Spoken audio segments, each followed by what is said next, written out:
Hi viewers, నేను మీ doctor Radhikarani Akkineni, fertility specialist at doctor Radhika's fertility centre Kukatpally. ఈరోజు మనం డిస్కస్ చేసుకోబోయే టాపిక్ ఏంటంటే, వైఫ్ అండ్ హస్బెండ్ రిలేషన్ ఉన్నప్పుడు సెమెన్ కన్నా బయటికి లీక్ అయితే ప్రెగ్నెన్సీ రాదా? సో మా దగ్గర రొటీన్గా ఫర్టిలిటీ పేషెంట్స్ వచ్చినప్పుడు వాళ్ళు కామన్గా అడిగే క్వశ్చన్ అండి, మేడం మేము రిలేషన్ ఉండేటప్పుడు సెమెన్ అనేది బయటకు లీక్ అవుతుంది, అందుకనే మేము ఈ సైకిల్లో మాకు ప్రెగ్నెన్సీ రాలేదని అడుగుతుంటారండి. లేదు, ఇది ఒక అపోహ మాత్రమే. సెమెన్ బయటకు లీక్ అవటం వల్ల మీ ప్రెగ్నెన్సీ ఛాన్సెస్ అనేవి అసలు ఏమీ తగ్గవండి. అది ఎందుకు అనేది మనం తెలుసుకుందాం. మీరు ఇందులో చూస్తే కన్నా ఇది వెజనల్ కెనాల్, సర్విక్స్, యూట్రస్, ఇవి రెండు Fallopian tubes. Wife and husband relation ఉన్నప్పుడు సెమెన్ అనేది ఇక్కడ వెజనాలో సర్విక్స్ దగ్గర డిపాజిట్ అవుతుంది. సెమెన్ అనేది అది లిక్విడ్ మనకి. సో ఆ సెమెన్ లిక్విడ్లో మనకి స్పర్మ్స్ అనేవి ఉంటాయి.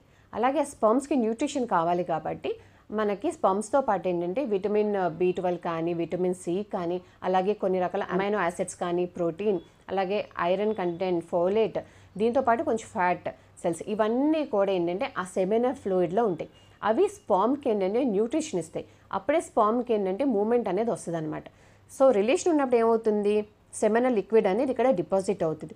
స్పర్మ్స్ అనేవి కొన్ని మిలియన్స్లో ఉంటాయి. ఒకసారి సెమెన్ ఇక్కడ డిపాజిట్ అవ్వగానే వెంటనే విత్ ఇన్ ఫ్రాక్షన్ ఆఫ్ సెకండ్స్లో స్పర్మ్స్ మొత్తం ఇట్లా యూట్రస్లోకి అసెండ్ అయిపోతాయి, వెళ్ళి ఇక్కడ నుంచి ట్యూబ్కి రీచ్ అవుతాయి. ఆ సమయంలో ఎగ్ కన్నా రిలీజ్ అయి ఉందనుకోండి, ఆ స్పర్మ్ అనేది ఎగ్ లోపలికి వెళ్తుంది. సో దాంతోపాటు కొన్ని స్పర్మ్స్ ఇక్కడ ఈ వెజనల్ వాళ్ళు కూడా అతుక్కొని ఉంటాయి. అవి కూడా కొన్ని మినిట్స్ తర్వాత యూట్రస్ లోపలికి వెళ్ళిపోతాయి అనమాట.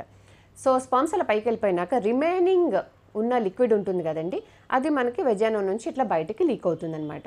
సో అట్లా లీక్ అవటం వల్ల మీ ప్రెగ్నెన్సీ ఛాన్స్ అసలు ఏమీ తగ్గదండి మీకు. సో ఇదేంటంటే నేచర్ మనకి ఒక విధంగా ఇచ్చిన బెనిఫిట్ అనే అనుకోవాలి.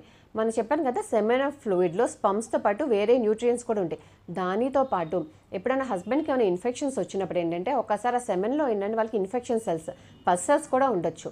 సో మనకి ఉట్టి స్పర్మ్స్ కాకుండా ఒకవేళ సెమెనల్ ఫ్లూయిడ్ మొత్తం యూట్రస్ లోపలికి వెళ్ళిపోయింది అనుకోండి, అప్పుడు ఏమవుతుంది, ఆ పల్సర్స్ వల్ల గర్భసంచి లోపల ఇన్ఫెక్షన్ వస్తుంది, ట్యూబ్స్కి ఇన్ఫెక్షన్స్ వస్తాయి. ట్యూబ్కి అవి ఇన్ఫెక్షన్ వస్తే ఏమవుతుంది, ట్యూబ్స్ అనేవి బ్లాక్ అవుతాయి. సో నేచరు ఆ సెమెన్ బయటకి లీక్ అవటం అనేది మనకి నేచర్ ఇచ్చిన ఒక ప్రొటెక్టివ్ మెకానిజం.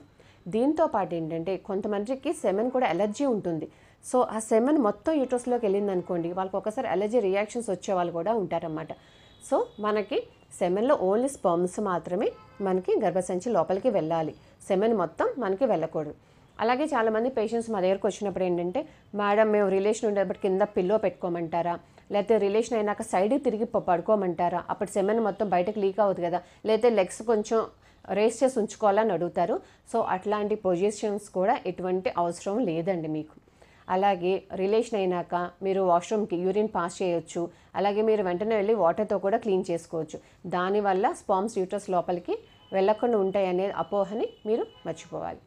సో ఎప్పుడైనా మీ రిలేషన్ ఉన్నప్పుడు సెమెన్ లీక్ అయితే అసలు మీరు ఏం టెన్షన్ పడొద్దు. ఆ నెల మీకు ఎగ్ కన్నా రిలీజ్ అయ్యి ఉంటే కన్నా తప్పకుండా మీకు ప్రెగ్నెన్సీ వచ్చే ఛాన్స్ ఉంటుంది.